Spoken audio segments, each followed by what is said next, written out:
My name is Nasser Nashni, and I'm the executive of the Australian Palestine Advocacy Network, and we're hosting tonight's event. And we're honoured to be doing that. I'm really honoured in particular to have two key advocates for Palestine joining us, and they're both with skin in the game. Anthony, an Australian Jewish person, and Randa Abdel Fattah, a Palestinian woman. In the first instance, Palestinians, we understand dispossession like the Aboriginals, and it's very important for us, in solidarity with our Aboriginal brothers and sisters, to do an acknowledgement of country. And we want to start by acknowledging the Wurundjeri people of the Kulin Nations as the owners of the land, and we respectfully recognise elders past, present and emerging. We acknowledge that this is stolen land, land that has never been ceded, no treaty negotiated, nor reparations made. We honour the Wurundjeri people and all Indigenous people's struggles for justice and self-determination in Australia and around the world. And as we talk about Palestinian struggle for human rights, it's all the more pertinent tonight. Thank you again, everyone, for coming. And it's one thing to enjoy amazing political music, but it's another thing to sit with the challenging reality of injustice. And we thank all of you for attending tonight, and those watching on Facebook Live and later on podcasts, etc., for participating. I know many of you would love the opportunity to meet Roger personally, and I just want to clarify, this is not going to happen. We're not taking any questions from the floor, which is why you all had an opportunity to post your questions. To Bob, who wanted his mixtape played, no, I'm sorry, Bob. Roger has been incredibly generous in volunteering his time for us this evening. As you can imagine, the expectations of his time from his fans for his music is, I'm not sure anybody could make it in a number of lifetimes. Housekeeping, please turn your phones to silent. If you are posting tonight on social media, we'd love you to tag at APAN, hashtag Roger Waters. Let's make it go viral. Really importantly, and my great honour, we've got two great people to share this conversation with Roger Waters tonight, and your questions will get read out later on. I've got on my right Dr. Randa Abdel Fattah, who's a research fellow in the Department of Sociology at Macquarie University, where she is researching the generational impact of the war on terror on Muslim and non-Muslim youth born into a post-9/11 world. She's a prominent Australian Palestinian advocate and a multi-award-winning author of 11 books, whose young adult and children books are published in over 15 countries. Her award-winning novel about Palestine, Where the Streets Had a Name, was adapted as a play and was a critically acclaimed stage production it will be in 2018. Her debut novel, Does My Head Look Big in This?, is currently being adapted to the big screen and will be the first Australian feature film with a strong Australian, Palestinian and Islamophobia storyline. Join me in welcoming Randa Abdel Fattah.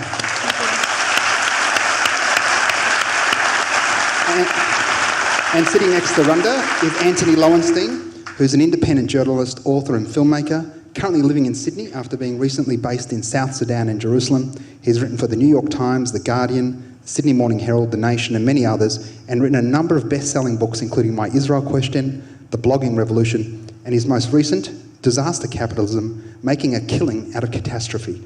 He's the co-editor of Left Turn and After Zionism and co-writer of For God's Sake.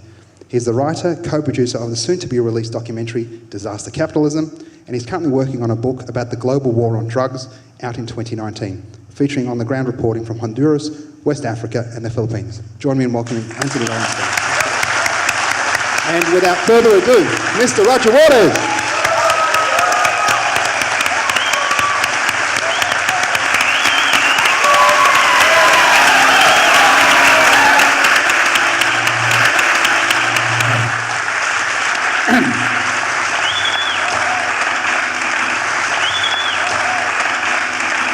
That's me feeding back, I think. Of course, Roger Waters needs no introduction, but I will still try and do my best. He is, of course, a global superstar, founder of the rock band Pink Floyd and the rock group former frontman, a band that is in the top 10 record sales of all time. And he has been a passionate advocate for Palestine. Roger Waters was one of the first and remains one of the most prominent global voices to support the Palestinian civil society call for boycott of Israel until it ends the occupation of Palestine. He has publicly advocated for artists not to play in Israel until then, campaigning for Australia's Nick Cave to cancel his tour, publicly supporting New Zealand artist Lord's recent decision to cancel her concert in Israel. He's been a part of many events. Roger's been a part of many events across a host of countries in support of Palestine, and we are incredibly grateful he's taken a night out of his demanding schedule to talk with us tonight. So thank you.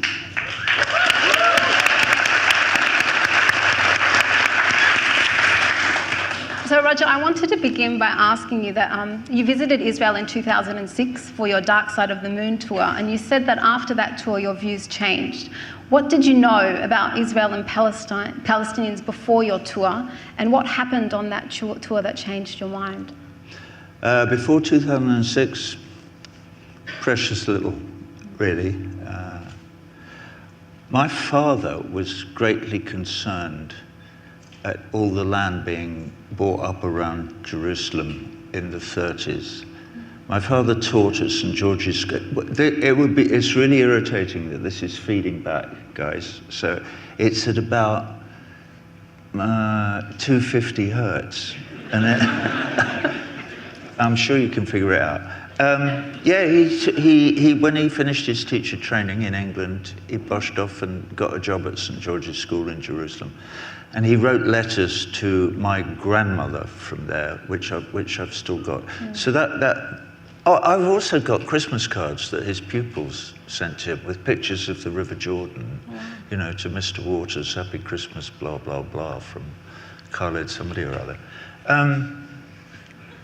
But, you know, in 1948, I was a bit too young.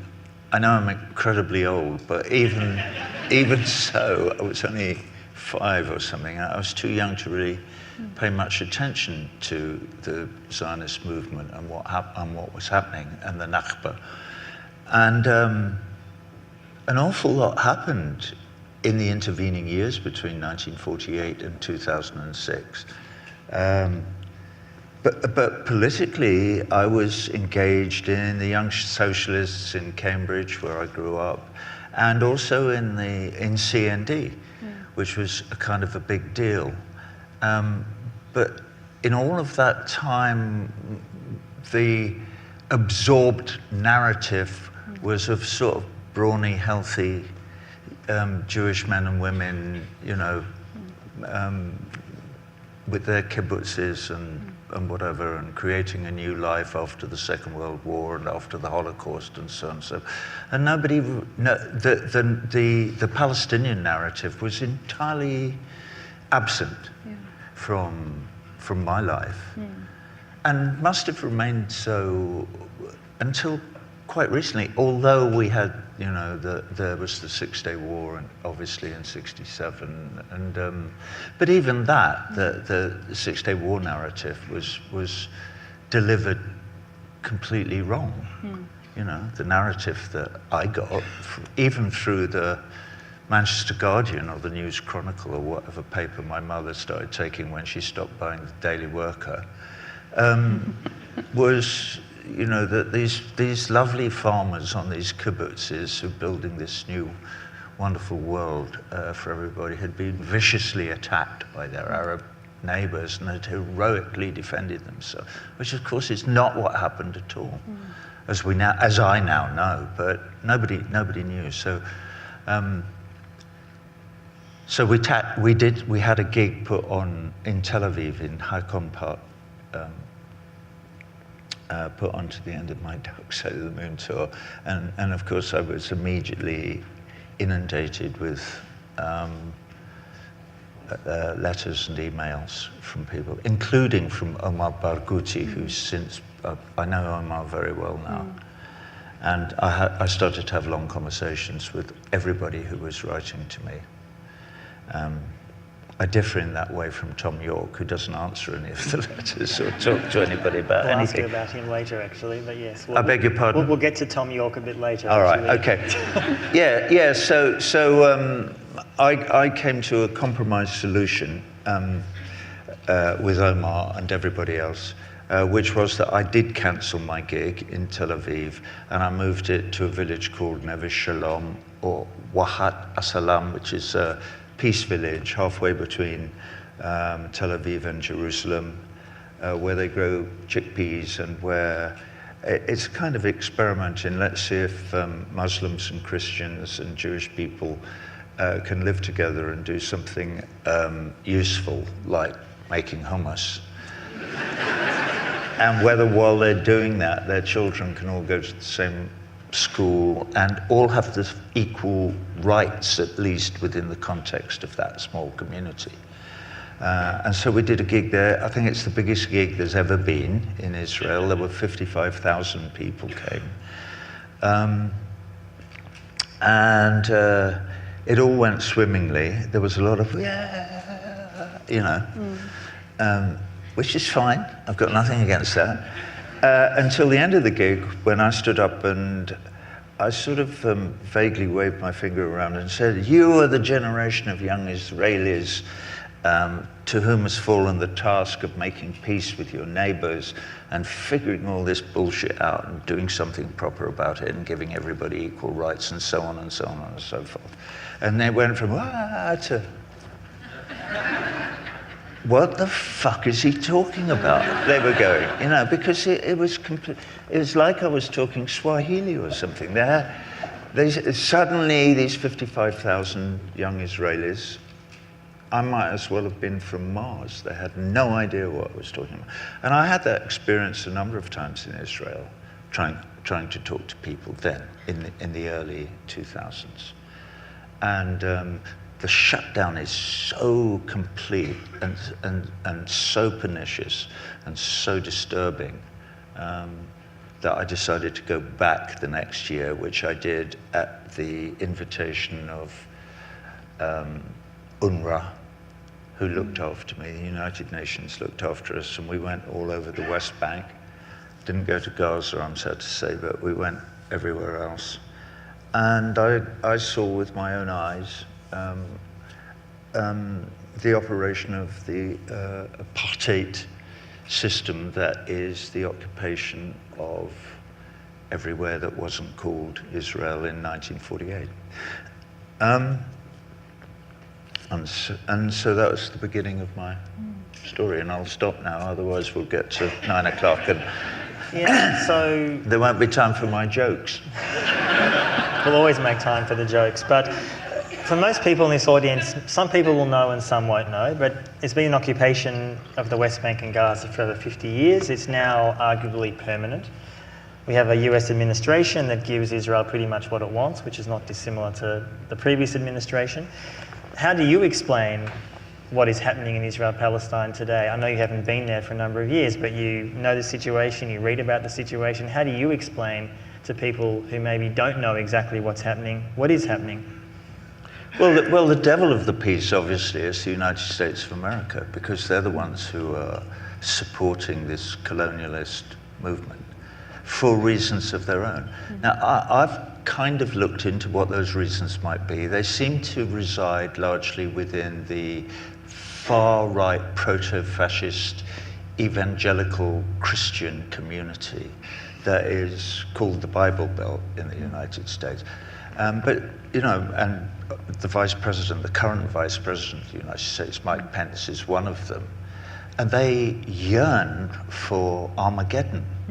They are desperate for the end of times. They believe that the Bible tells the literal truth of history. I mean, this is wacky stuff, but it is current. I know we can laugh, and it's hysterically funny, or it would be, if they weren't going to kill us all. These fuckers will kill us all of us, not just us in this room. They'll kill everybody on the planet in order to fulfill the prophecies that they believe to be their God-given literature. And they're pro-Zionist but anti-Semitic at the same time. That's the irony. I beg your pardon? They're pro-Zionist but anti-Semitic at the same time. All the Jews are going to die. Yeah. You know, this is one of the weird things about misunderstandings about Christian Zionism. Anyway, but your question is actually broader than that, I think. Because what's interesting about Israel-Palestine, I mean, to me, sort of academically, I mean, I do care about it passionately, but I don't have to live there.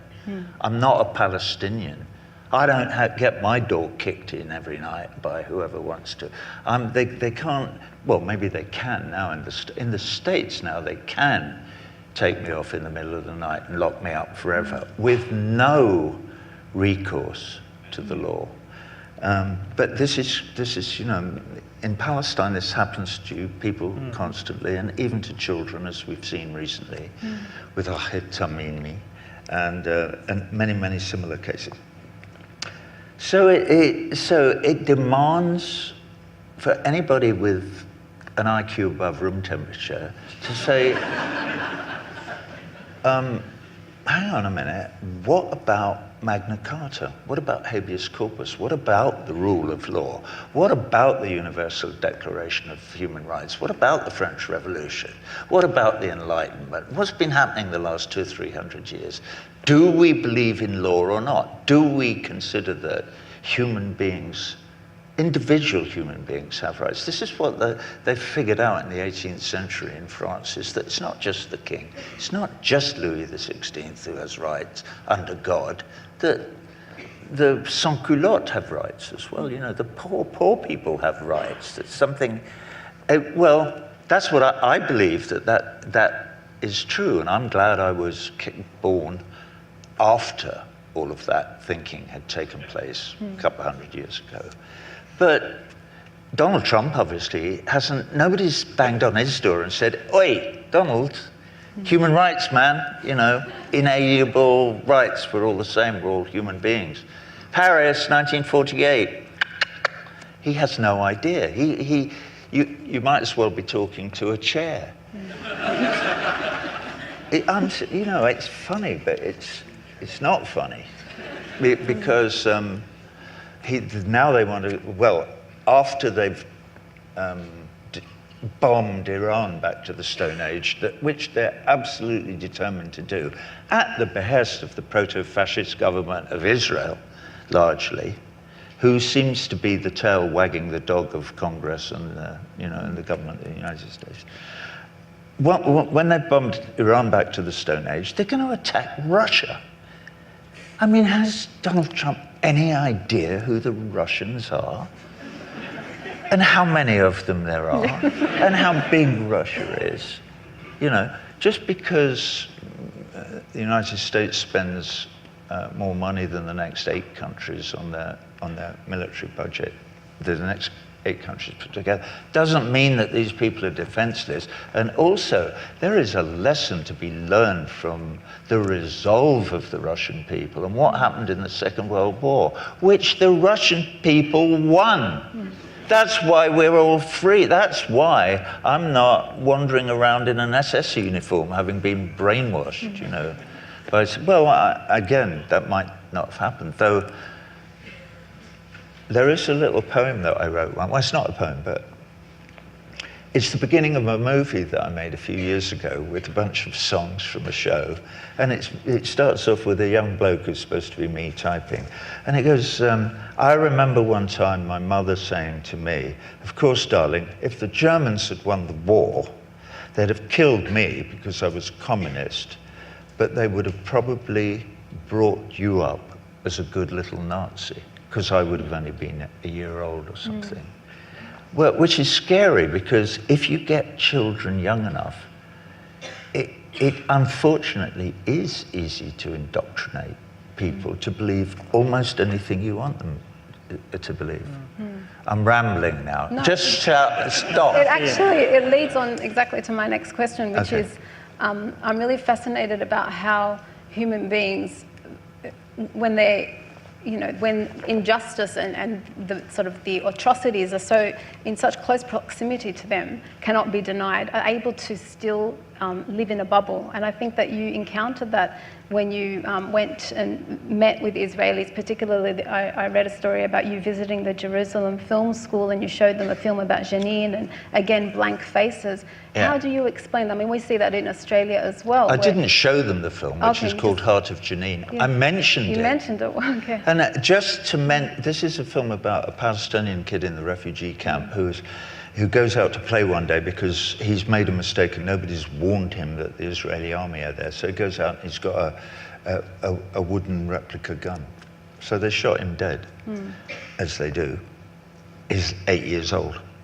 And but they could use bits of him, and his bits went all over Israel and were used, and his heart actually went to a super orthodox right-wing Israeli family in Tel Aviv, American parents to the kid.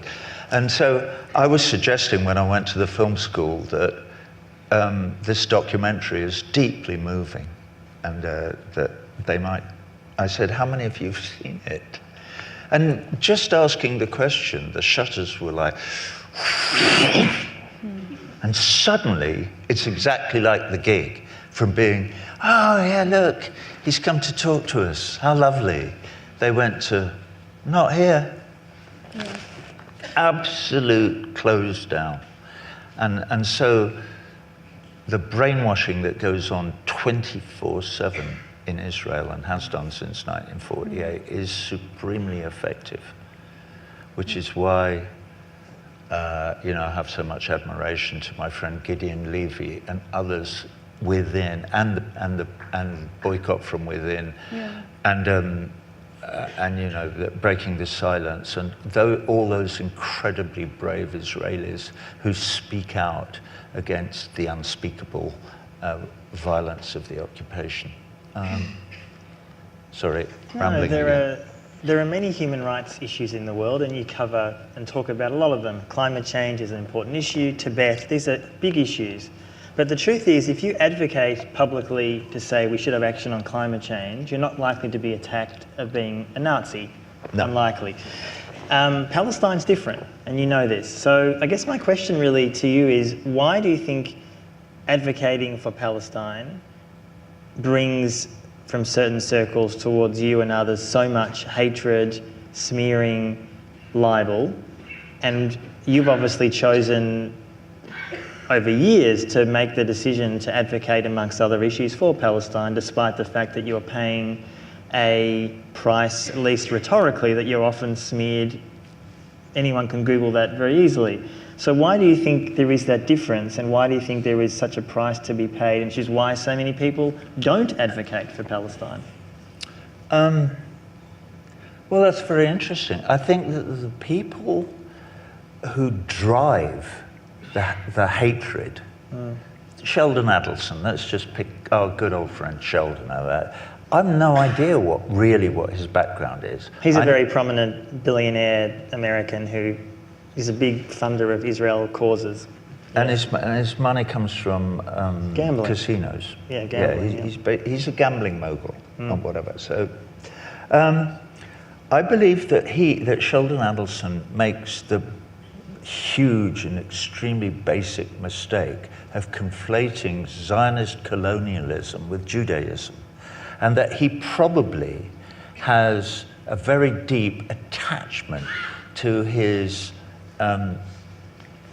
victimhood, to his Jewish victimhood. That I'm sure, I know he's older than me, so he probably remembers the Second World War. Yeah. He probably, and so the Holocaust and the Third Reich is probably there. So it may be that attachment to the victimhood of that blots out all capacity for rational thought and feeling. So you become like a trapped wild animal, and you will lash out at and try and destroy anything that you see as a potential threat. So I am one of the things that Sheldon Adelson and all the rest of them, or the whole AIPAC mob and all of the kind of Zionist Israeli lobby in the United States, they attack. But it's a knee-jerk reaction. It's because, unless they, let me put this in the correct way, unless they believe that they're chosen, unless they believe that God, A, exists, and B, if there is a monotheistic being, a superpower, a superhuman being who controls everything, that he has actually decided that they are very, very special, that they're exceptional, and that they should be served by every other human being on the planet. If they believe that, then they can do anything. Anybody who believes themselves to be exceptional is a very dangerous critter. This is the problem with where I live in the United States of America, and the people there have been sold the idea that America is an exceptional country, an exceptionally good country, which is obviously complete nonsense. It's deeply dangerous, deeply divisive, horrible, horrible place, in fact. But they believe it's great. We are the greatest country in the world. No, you're not. You know, you're ranked 38th in healthcare.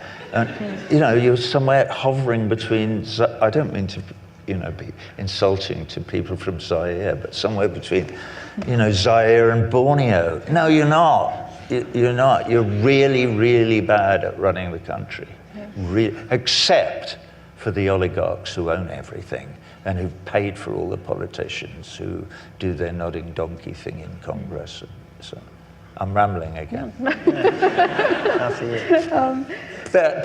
But sorry, the point you were making about the lobby is well taken.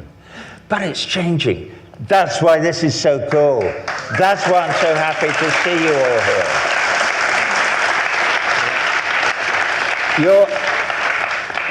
here. All you people in this room, your efforts are not in vain, and I'm seeing it in the United States, and it's kind of barely perceptible on the surface because the mainstream media will not report it. But I speak to lots of people and I hear it, and certainly in the Jewish community in the United States of America, support for Israel and its appalling colonialist policies and its racism and apartheid, the support for them is diminishing at a great rate, particularly amongst the young, which is why the Sheldon Adelsons of this world are pouring millions and millions and millions of dollars into trying to suggest that I'm a Nazi. and so we're doing all right. This is good. This is why I'm so happy to be here in this room with you guys here, because this is a global effort and it is really beginning to gain some purchase, and that makes me really happy.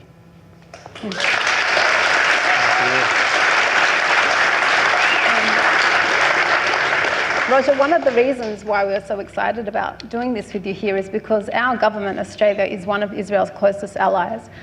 We have a clear pro-Israeli, anti-Palestinian voting pattern in the UN, and it's out of touch with the majority of nations and international law. We presented a red carpet to Netanyahu, and our Prime Minister and political leaders continuously stress that our close relationship with Israel is based on core shared values.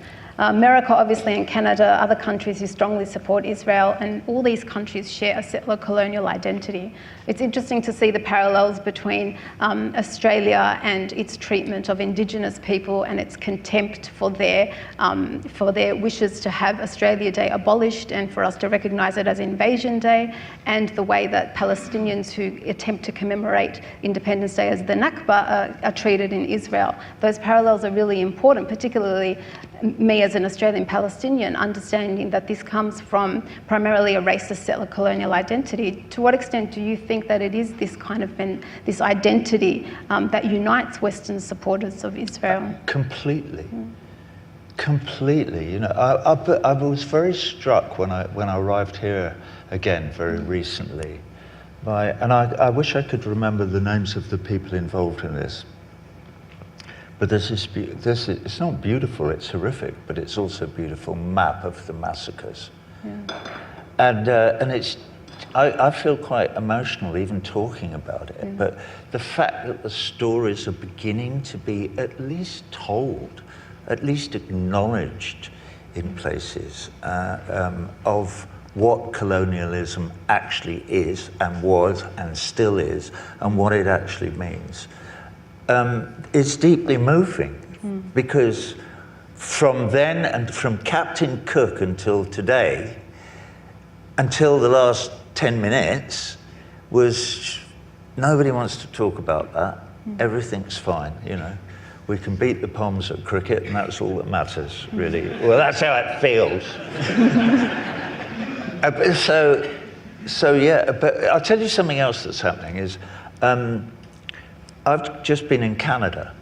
I did one of these in Vancouver at the end of October, and it was great. It was really enjoyable. But something else I did was I went and sat in court for 2 days in Toronto, because we've managed to move.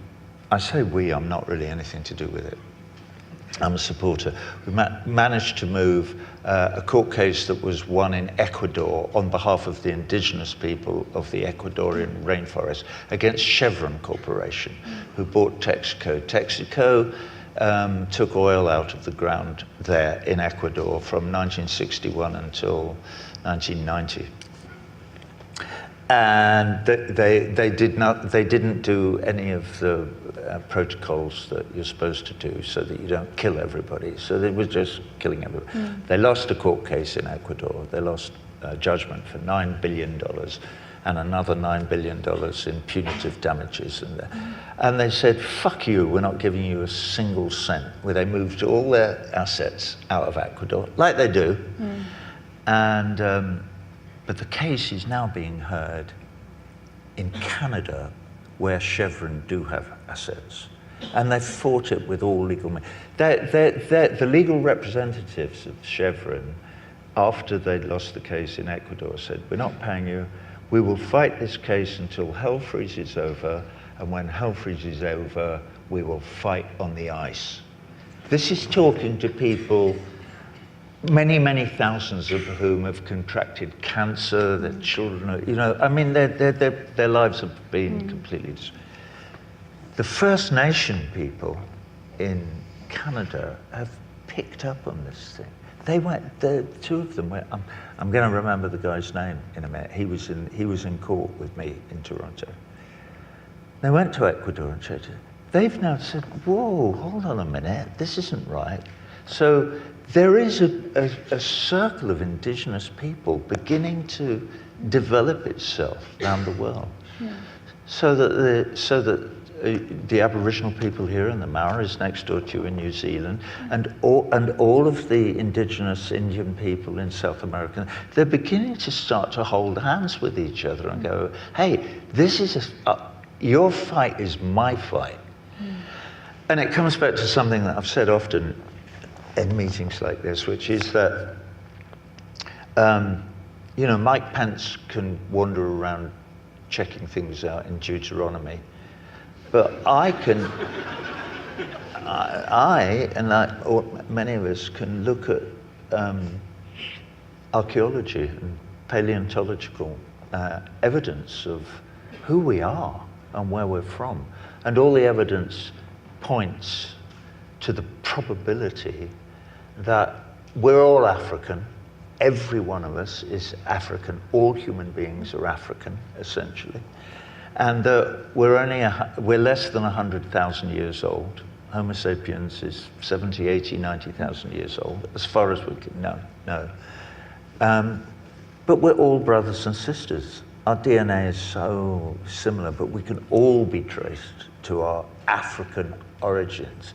We're different shapes, sizes, colors, whatever, because of the vagaries of weather in the different parts that we went to when we left Africa, which was our.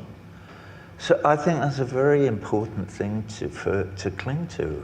And it's something we should be teaching our children. We shouldn't be teaching our children, you're an American, wave the flag. You can be better at gymnastics than the Russians are, or whatever it is that they care about. So all this talk about building walls on borders and keeping dangerous refugees out of the country and so on. I mean, I know this happens here a lot. You have to remember in Australia that you are a chip off the old block. Certainly this bloke, Turnbull is his name, and the old block is Margaret Thatcher. And before Margaret Thatcher, Charles I, or wherever, it goes back to the same divine right of kings notion that somehow we're better than you are, and So I'm hugely encouraged by the map of the massacres, because it shows that we, at least to some extent, that we care about each other and about our histories and about all of that. Let me ask you about Jerry Seinfeld, who is a comedian, fairly famous. For those who don't know, and I'm sure you do know this, recently Jerry took his family to an illegal settlement in the West Bank, and one of these kind of anti-terror fantasy camps where you basically go to a settlement and you can shoot guns. It's run by former Israeli soldiers, and you kind of live this crazy fantasy of shooting Arabs, and that makes you feel good, apparently. Yeah. This happened recently. There was a few stories in the press and then disappears. There's no controversy, there's no attack, his career doesn't end. Yeah. Can you imagine if you or someone like Seinfeld went to a Hamas training camp or Hezbollah? It'd be a bit different. Yeah. Now the reason I ask you this is, explain to people why, and you live in the US, I don't know if you know him particularly, but you'd know some people maybe who have those kinds of views, who are that famous. Why is there this double standard, and how does someone like him get away with that?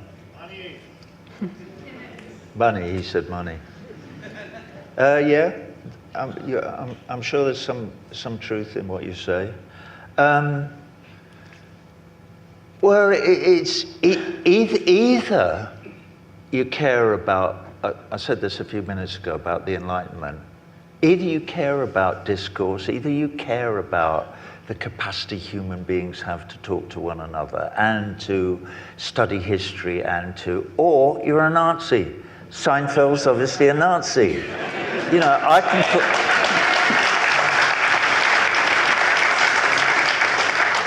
You know, they're all over. Aerosmith went to these training camps. I know. A fucking pop group, you know, what are they doing? What are they thinking about? Do you know them? No, of course not.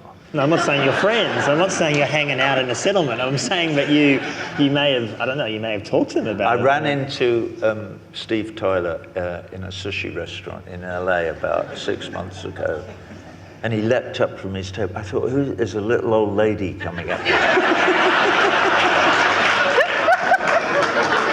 Is that the surgery, or that's just his... Because he had his hair up like in a bun.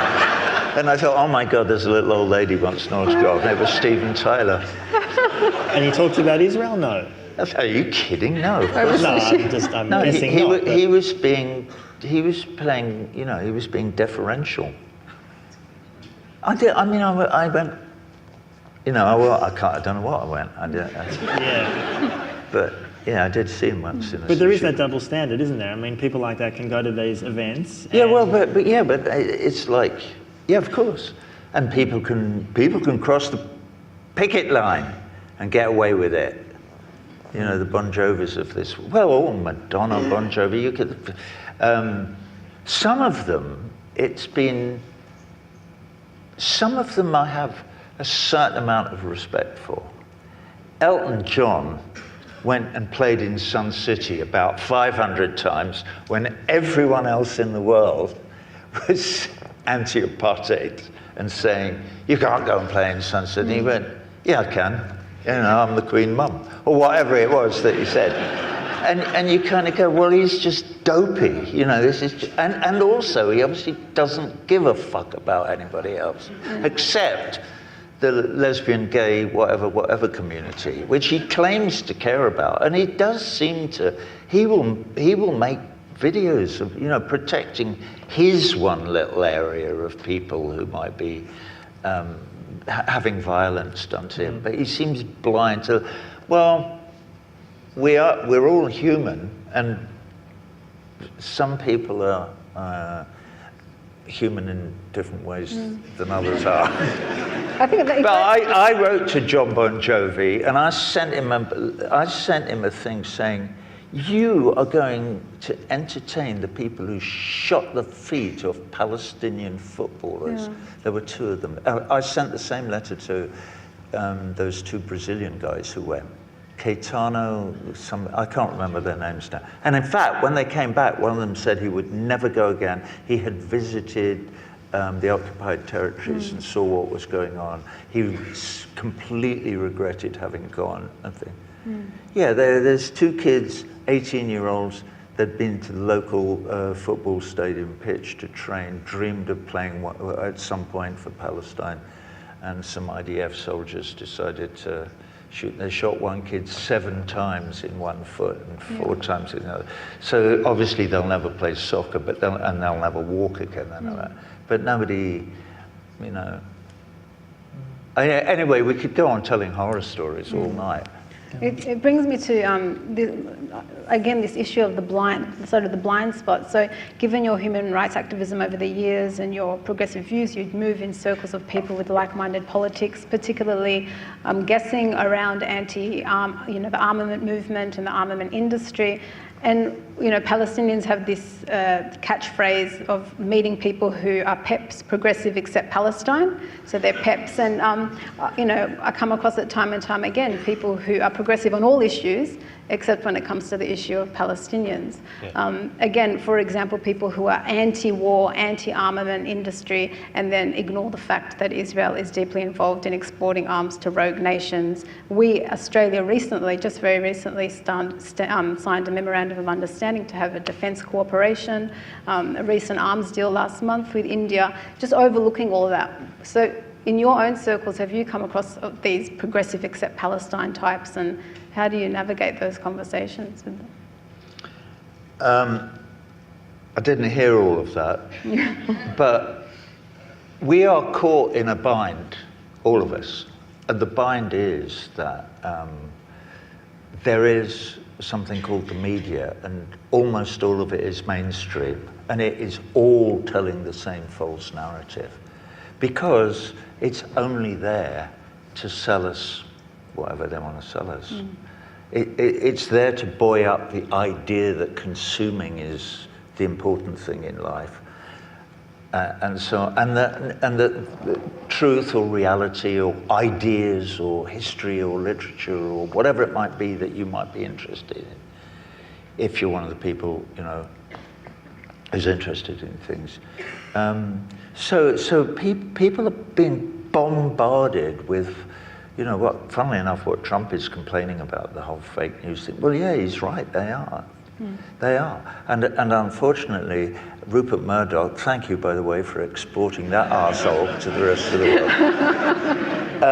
You can have him. I know. They've by and large got the whole information thing tied up with a bow, you know, and so that can be presented to the 0.1 or 0.001 of 1% of the population of the globe who own everything, and who seem content to play with it like a bauble, at the cost of amazing misery for most of the people alive. You know, so I don't know. One of my heroines lives here in Melbourne. She has a blog. She's called Caitlin Johnson. She tells the truth on her blog, and nobody's heard of her, of course. But there are, you know, network. I know you guys in here. You must know this. There are networks of people so you can find out what's really going on in the world, if still with the net. Though this is one of the most serious things that we should all be talking about now, is that they figured it out now. Jerry Seinfeld and Mark Zuckerberg and whoever those 2 dumb kids who own Google are, they've figured out that they want it to go on like this. They believe that the bullshit about American exceptionalism, so they're changing all the algorithms in order to try and remove anything that is left-wing, anti-war, socialist, blah, blah, from the internet. And they are succeeding. Alternet, which is one of the sites that I support, their traffic via Google search has gone down 65% since last April.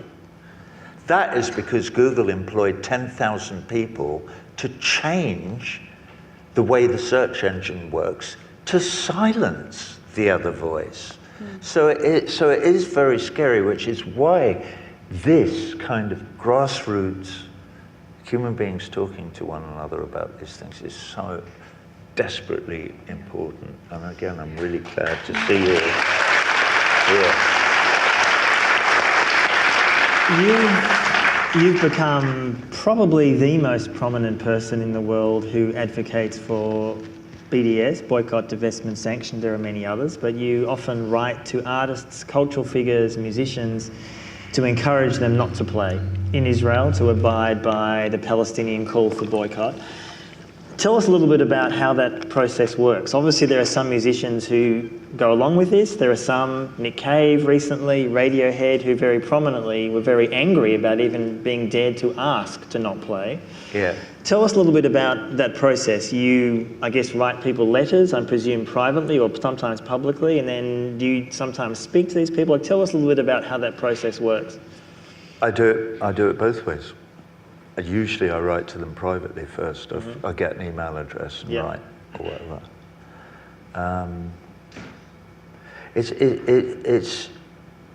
It's a fascinating situation that we're in, because you'd think it would be. It's so simple, you know. How can you not support this movement? You support.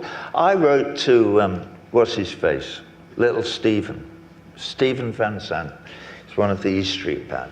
He produced We Will Not Play in Sun City, with, you know, Mick out there on the street with David Bowie and all that, and doing all their support for the thing, jigging about, which was lovely and great and everything. I wrote to him and said, hey Steve, not that I knew him, but don't you think it's about time we did one of these about Palestine?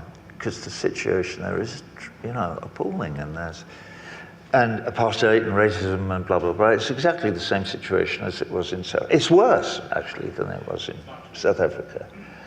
And he wrote me a letter back, and he said, I think the situation in Israel-Palestine is much more complicated than the blah, blah, blah, blah, blah. And but he said, and also, and then it turned into a threat. He said, I think you should be very careful what you do and what you say, because your career could be over in a heartbeat. And I thought, fuck me. You know, this guy in his bloody, you know, Charlady's hat that he wears or whatever is threatening me. I mean, how weird is that?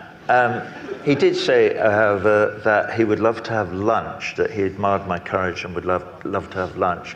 So I wrote him back and said, what about next Friday? And that was 4 years ago. So last year, when Nick Cave and Radiohead, who were two very prominent artists who didn't just play in Israel, but gave public statements and press conferences being outraged to even be asked to potentially boycott. What is your sense of, did you have dialogue with them? What's your sense of why they took that position? No, they won't speak to me. They won't speak to me. Tom York said that Ken Loach and I were throwing mud at him from... No, we weren't. We both tried to engage in a conversation. I had a long email exchange with Tom York. And, you know, it was... And at the end of it, he said, that's it, I'm giving up the music business, you finally convinced me. And he was just being sarcastic. He's a prick. I mean, he just is. You know, you should at least have a conversation. He's just a self-obsessed, narcissistic, drippy little prick. Anyway, and your bloke, Cave, I mean, give me a break. He's saying that his freedom of speech was being infringed. It doesn't deserve an answer. Did you have contact with him, or? Well, with Nick Cave. With Nick Cave. Well, I was co-signatory of all the letters that we all sent him or whatever. I didn't speak to him personally. No, I don't want to speak to him.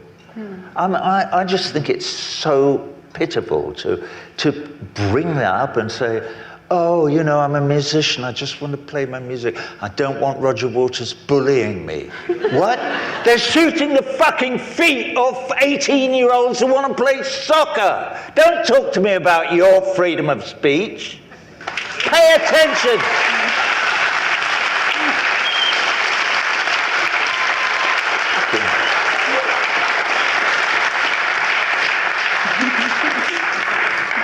Roger, as a Palestinian in the diaspora, I support BDS, so the Boycott, Divestment, Sanctions movement.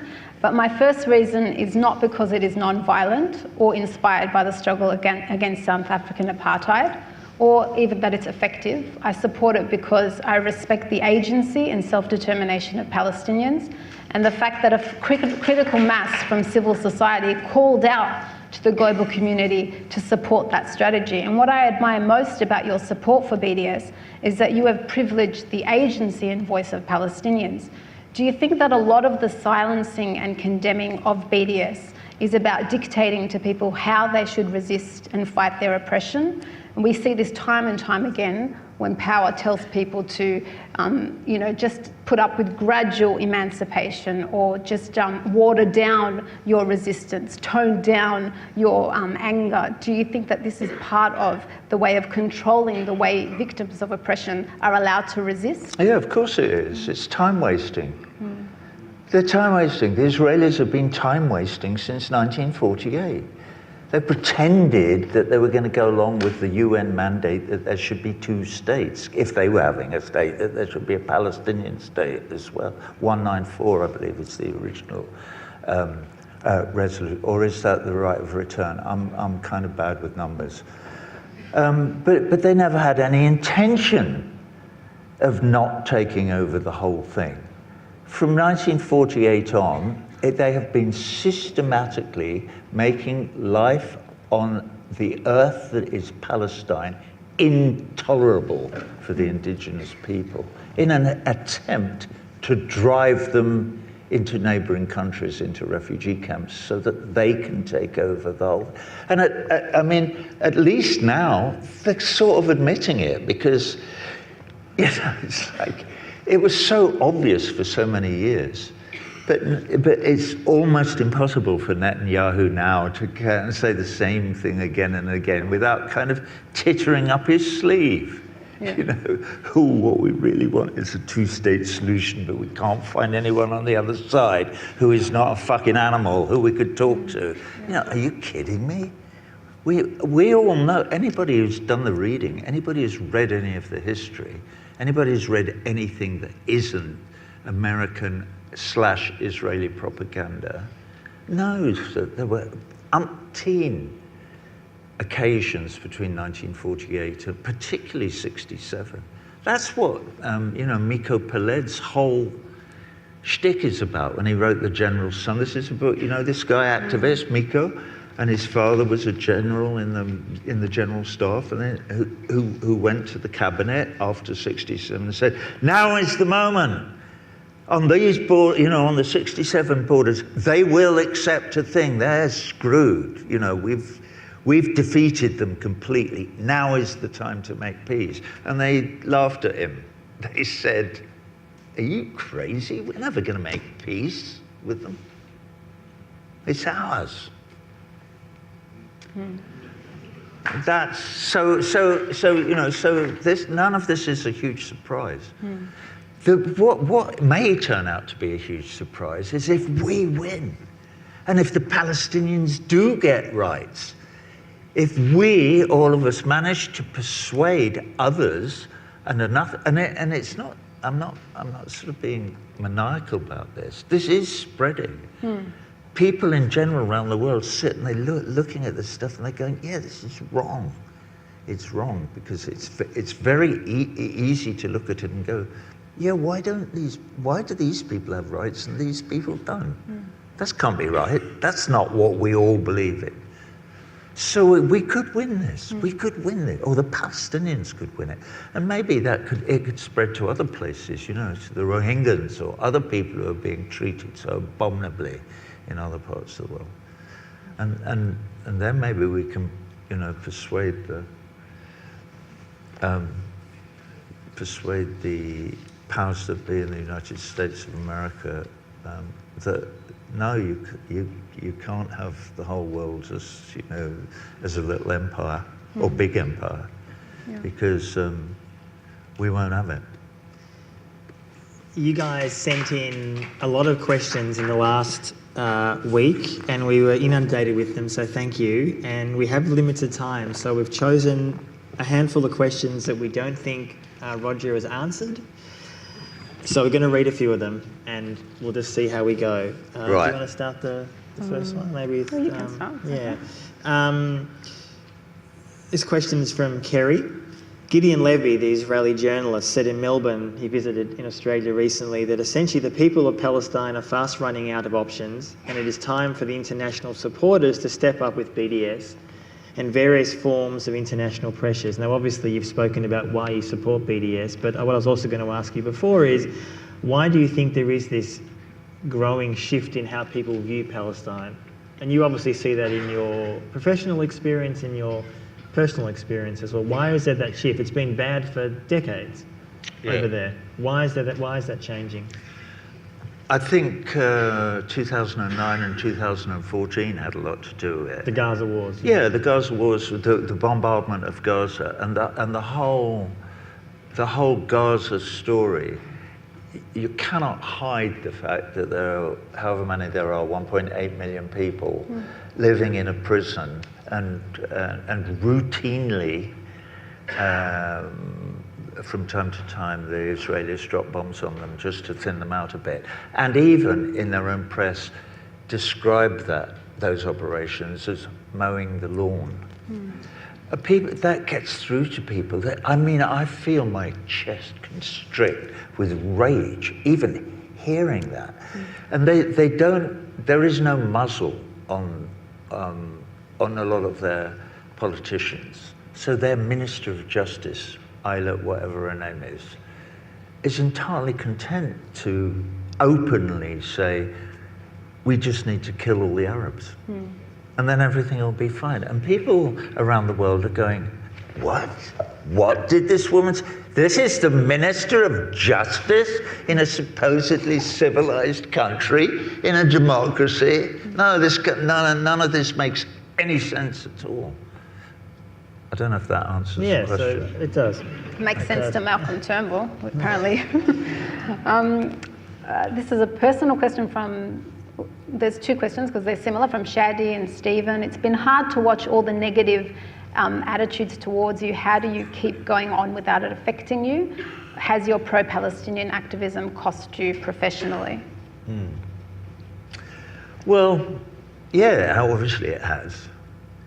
You know, there's a couple of things. I'll tell you a couple of little things, because they're, all right, there's two things. One is I made a movie of the Wall tour that I did. It was called Roger Waters' The Wall, and it came out a few years ago. And we got it shown at the Toronto Film Festival, and then we showed it to people who, you know, trying to sell it. And we had, there are three specific people. There's HBO,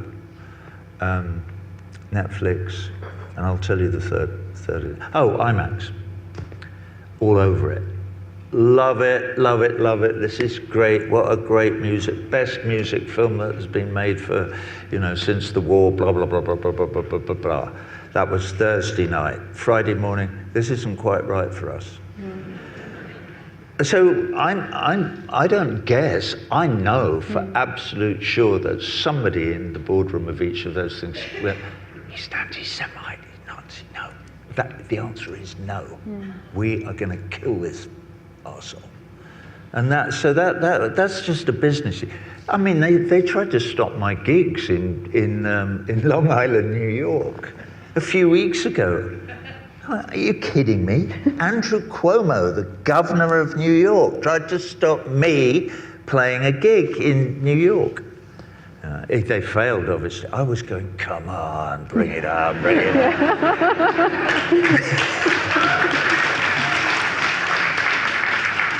Only because, you know, speaking with all my friends in Palestine Legal and so on and so forth, we all knew that they would fail in that endeavor and that we might thereby create precedent. And create a news story saying, you can't do that, you know. You cannot, you cannot throw away the right to freedom of speech. You can't just toss the First Amendment of the United States, of the Constitution of the United States of America, into the East River, you know, because you're a Zionist. You can't do it. So that was one thing. What was the other? Oh, I'm going to tell you one other story. I've worked a lot with, not a lot, but I worked a bit with vets.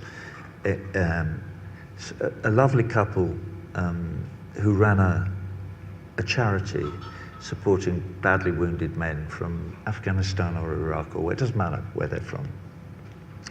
They ran a series of shows called Stand Up for Heroes, and Bruce Springsteen does it. He's done it for years. And they asked me if I'd perform at this thing.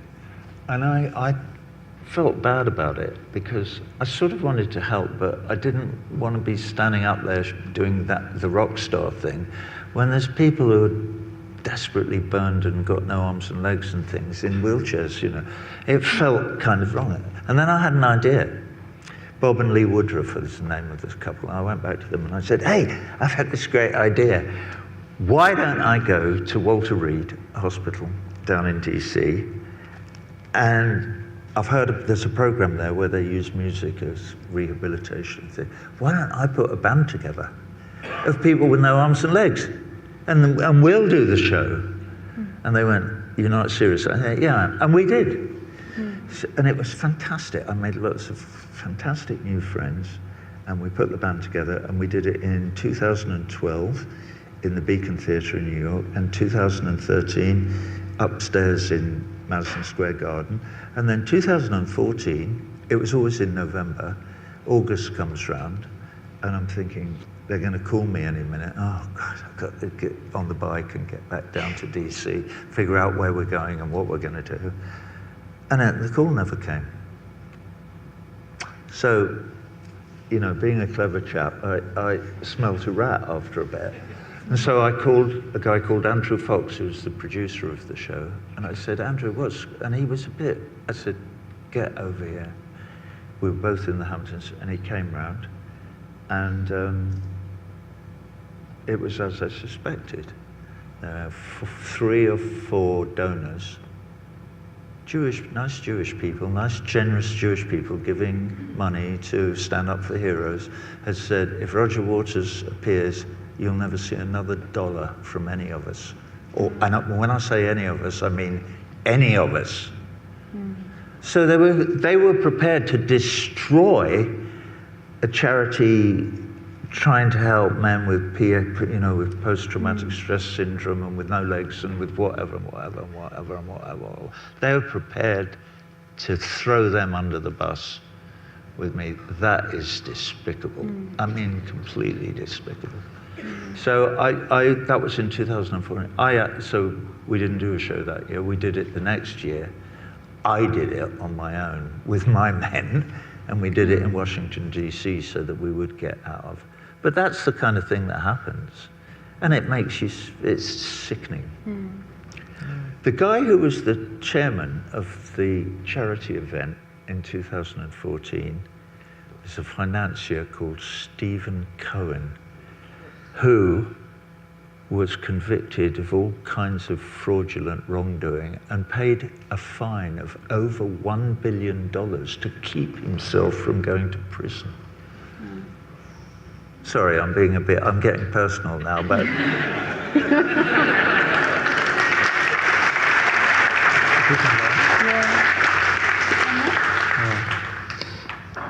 There's a lot of some events in Australia that take often Israeli government funding, sponsorship.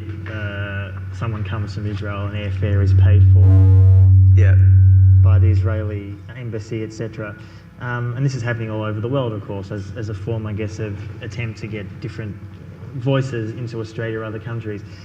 Is your view of these things that an institution, a film festival, a writers' festival, whatever it may be, should, I'm guessing, not take Israeli government funding for anything, which obviously I know is what BDS stands for? Of course. Is that your view about, so you would say to an event in Australia that they should not take this money? Absolutely.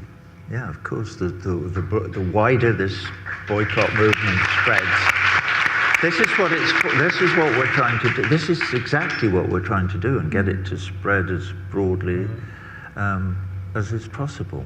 And, and it is growing. There's no doubt. It's great. There's no, Omar sent me What's up yesterday? Just so, for those who don't know, Omar Barghouti, just in case people don't know, is a Palestinian, one of the founders of BDS. Yeah. Anyway, it was the top 30 events for BDS in 2017. And they're nearly all events like you've just described. They're nearly all some particular organisation in some country that you wouldn't have expected suddenly aligning themselves with BDS, or one of them, for instance, is what's his name, Rodney? Can't remember, the football player from the Seattle Seahawks, who they were paying for him to go and visit Israel, and he went, hang on a minute, and he looked into it, and he stood up and he said, no, I'm not going to go on an all-expenses paid trip to whitewash the occupation. And Rodney Bennett was his name, I just remembered it. So that's one of the 30 things. But equally, there was, there was a big music festival in Germany last year. Yeah, where a lot of acts suddenly, which was being paid for by the Israeli embassy in Germany.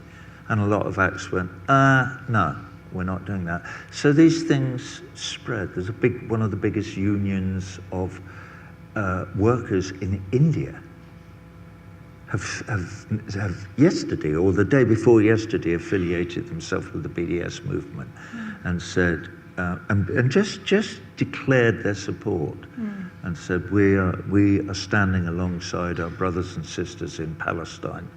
And we will. So all of these isolated instances of people standing shoulder to shoulder with our brothers and sisters in Palestine are all super important. We'd like to thank Roger for coming tonight. It's been an absolute honour to have you, A, in Australia, B, talk about these issues. And I just want to say one very quick thing before we finish. You should definitely support APAN, which I guess you're going to say in a minute. But I just wanted to say on behalf of both of us, or run to say, obviously, that thank you so much for being here tonight. It's been a pleasure.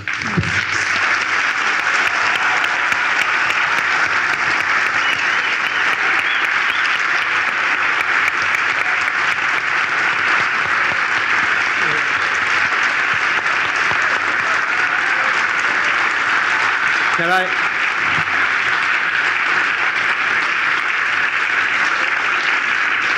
Yeah, I'd just like to say, can I personally thank you all for coming, because this is what it's about. It's this grassroots support for the movement this is the heart and soul of everything.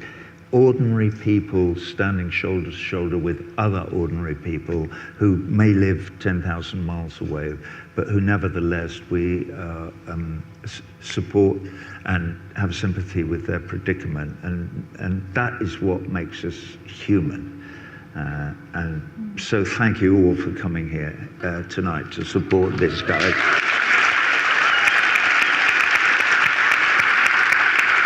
Thank you, Roger.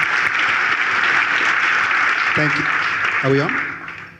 Thank you, Roger. That's extraordinary compassion. We really sincerely so appreciate time. We know the challenge and how very busy you are. We've got a couple of gifts for you.